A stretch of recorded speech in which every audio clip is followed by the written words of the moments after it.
Hey guys, it's Lucy. So today I thought I'd make a video about being Canadian. Studying in England, you meet a lot of British people naturally, and whenever they find out that you're Canadian, they always tell you how much they love Canada, or they want to live there, or they have family there. So I thought, since British people so want to be Canadian, I would give you guys 10 steps to follow to becoming a Canadian. Number one is the pretty obvious one. I don't know if you noticed, but I am wearing a hockey jersey. This is a Team Canada hockey jersey. So if you want to be Canadian, obviously own a hockey jersey, and it has to have either Team Canada or Toronto Maple Leafs on it. If you are a fan of the Montreal Canadiens or the Ottawa Senators, then you are dead to me. Wherever you go, share your love of Tim Hortons with people. The connection between Canadians and Tim Hortons is one that is unrivaled. The one connection that I can think of that comes close is probably Basic Girls and Starbucks. We love our roll up the rim, our Timbits, our steeped tea, our double doubles, our half hot chocolate, half coffee. They're all amazing. Say sorry all the time, and you don't always have to mean it, but you just have to say it to be polite. So when someone steps on your foot or bumps into you, you have to say sorry. It's not their fault, it was your fault for being in their way. And always be sorry when a door slams in your face because some bitch didn't keep it open for you. When you say a boot, you have to pronounce it like a boot. I don't know if you guys heard the difference there, but it is very subtle. Par exemple, today my EU tutorial was about free movement of goods within the EU. So it's a very subtle difference, but it's all these small nuances that make you truly Canadian.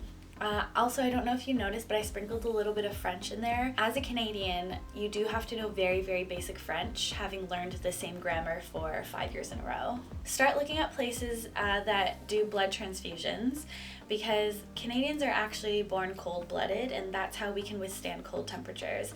So if you want to be truly Canadian, be able to wear a t-shirt and shorts outside when it's snowing, get a blood transfusion. It's the only way you can do it. It's the only way. Own a pair of Vancouver 2010 mittens. These are from the Vancouver 2010 Olympics, as you can see. They have the maple leaf on the inside, so when you wave at people, you are obnoxiously telling them that you are Canadian.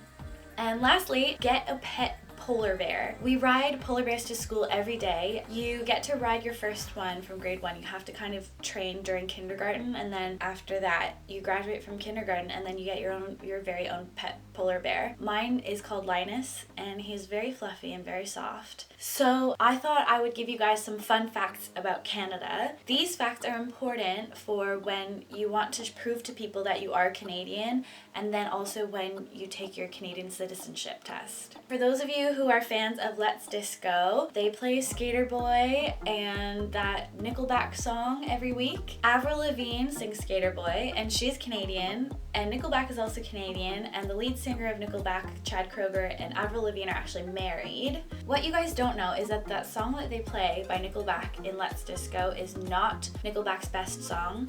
Their best song is If Today Was Your Last Day. If Today Was Your Last Day, it's so thought-provoking. It makes you think about it. It's like, if today was your last day, what would you do? My best friend gave me the best advice. He said each day's a gift and not a given right. That first step you take is the longest ride.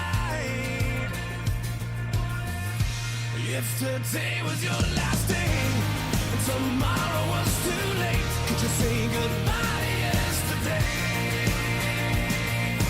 I don't know if you guys know this, but in Canada you don't actually have to worry about enlisting. We actually have armies of meese, which is the plural of moose. Also, if you didn't know, we have meese in Canada. Over the years, Canada has been called many things, including America's hat, because geographically we are just right on top of America. Recently, there have been some ideas floating around, and they've been thinking about renaming the United States of America to South Canada. And I personally fully support that. I absolutely support that. I think they don't support that. Anyway, I personally fully support it. I absolutely support it, and I think it's a great idea.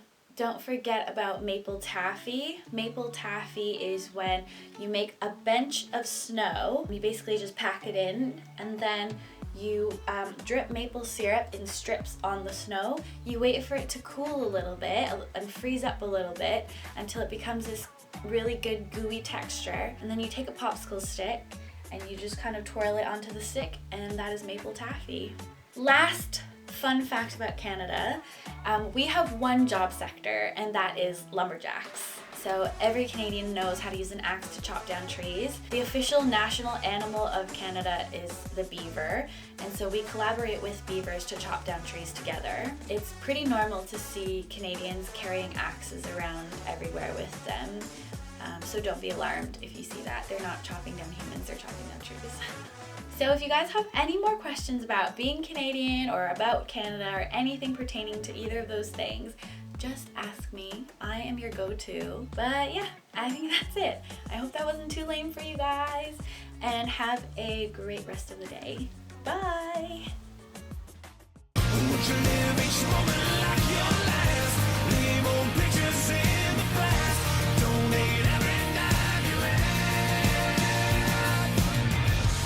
If today was your last day,